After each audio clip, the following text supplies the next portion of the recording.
Hi guys, so today I'm going to be doing my October book haul and my October wrap up. So let's get started. So the reason I am combining both of these is because I only bought one book in the month of October and I didn't really feel like that justified a video in itself, so I thought I would combine it with my October wrap up. So the one and only book that I bought this month was Isla and the Happily Ever After by Stephanie Perkins, and I am super excited to read it. I recently read Anna and Lola and you can check out my reviews on those, but I love them so much that I couldn't help myself and I went out and bought Isla. I am disappointed though that Isla is for some reason like shorter than Anna and Lola, so they're gonna look funny on my shelf. Why do publishing companies do this? So now let's move on to the books that I read in October. So the first book being Champion by Marie Lu. This is the last and final book in the Legend series and I did enjoy my time reading this. I rated it a 4 out of 5 stars and I thought it was a pretty good ending to the series. Then I read The Giver, which as you can see I got it for 50 cents at an op shop, and I'd never read this before and I actually really enjoyed it. I didn't think I would, but I really enjoyed it, and I'm definitely going to be buying the quartet soon in the nice pretty editions. But yes, I read The Giver and I really enjoyed it. Then I read Dead Until Dark by Charlene Harris. This is the first book in the True Blood series.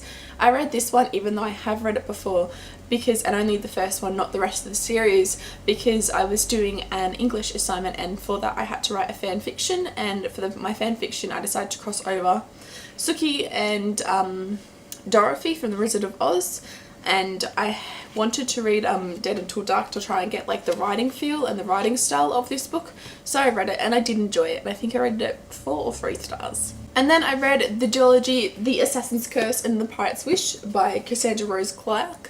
I'm not going to go into too much detail about these because I have done a review of them, but I did enjoy them for the most part. There were a couple of issues I had, but overall they were pretty good. Then I read The Sky Is Everywhere by Jandy Nielsen.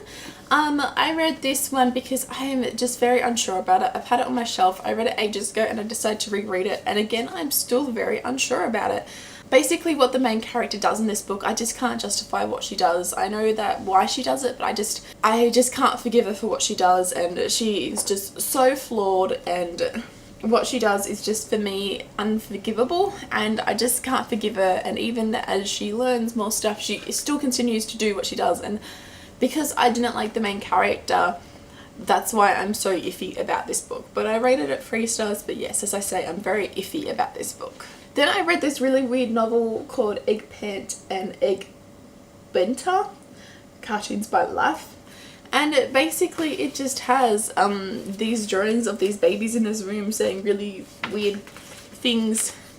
It was a very quick read and it was a very bad read for me, at least anyway. I did not enjoy it. I didn't think it was good at all.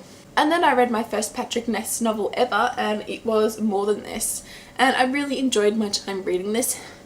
The ending, I was kind of like, what the hell just happened, because I was so confused, but I think that was the point.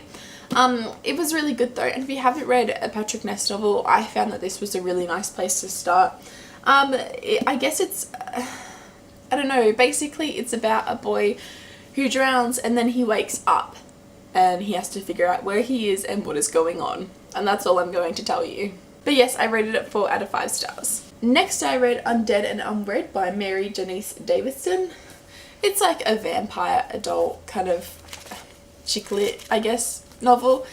It was okay for what it is, you know. If you want a vampire adult chick lit, I wouldn't suggest like going out of your way to pick it up, but if you see it in like in an op shop or something and it's really cheap, then sure, why not, and that's your thing, and it was okay. I don't know if I'll continue on with the series, but yeah, it was okay for what it is. And then, as you guys know, I read Anna and the French Kiss and Lola and the Boy Next Door by Stephanie Perkins.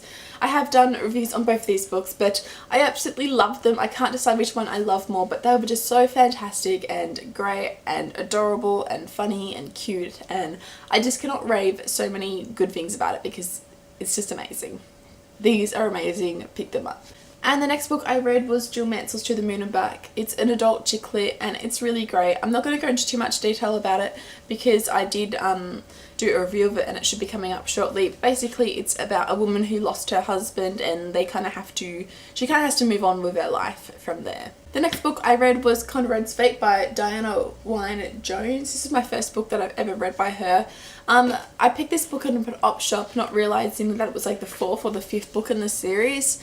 And so whilst I don't think it was necessary to read the other books in the series, some of the world building was a little bit confusing for me, and some of the stuff went over my head as I didn't really understand it. It wasn't really well explained, but I'm assuming it would have been in the other, you know, first couple of books in the series. Also, I felt like this book was very much more middle grade than young adult, and I felt like I would have enjoyed it better if I had been younger, as, you know, that was the target audience and stuff like that. But I did like it, and I rated it 3 stars. Then I wanted something a little bit different, and I really like reading true crime, so I picked up the Australian Crime File Volume 3 by Paul B. Kidd.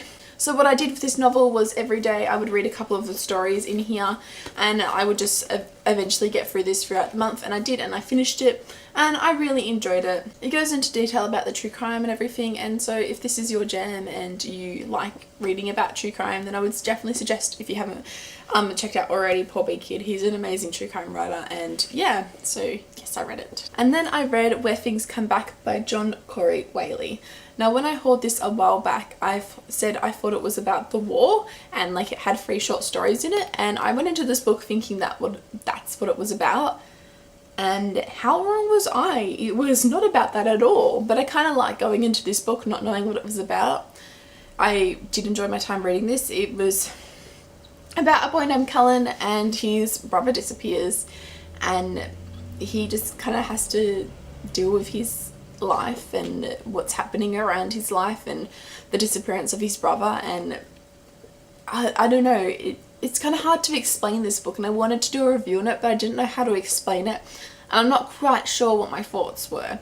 I rated this book 4 out of 5 stars because I really did enjoy it, and it made me think, but there were a couple of things that I had like slight issues with. Like at some points I felt that like it was just boring or unnecessary, but I loved how the characters like all like came together in the end, so yes. And then I read something that's pretty unusual for me. I read a sci-fi book. I'm not going to go into too much detail about it because I have done a review of it and it will be coming out shortly, but it is Scam by Walter Drury and Sarah Fine. It's a sci-fi novel about aliens, I guess, and I actually really enjoyed it, and I don't read sci-fi, so yes, if you want to know more about this, look out for my review coming shortly. And then I read Half Bad by Sally Green. Again, I'm going to be doing a review on this, so I'm not going to go into too much detail about it, and I'm pretty sure you guys all know what this is about anyway, as it circled around BookTube like a little while ago, and I'm only now just picking it up. But basically it is about this witch who is born, and he is half bad and half good, and that's not very good in this society and this world, and I'm not explaining this very well. Just look out for my review, I'll explain it better. And currently it's October 30th, and there's one more day in the month of October, and so I am reading The Nearly Happy Family by Catherine McKnight. I'm like this much to go in it, so I'll finish this tonight, so I'm including this.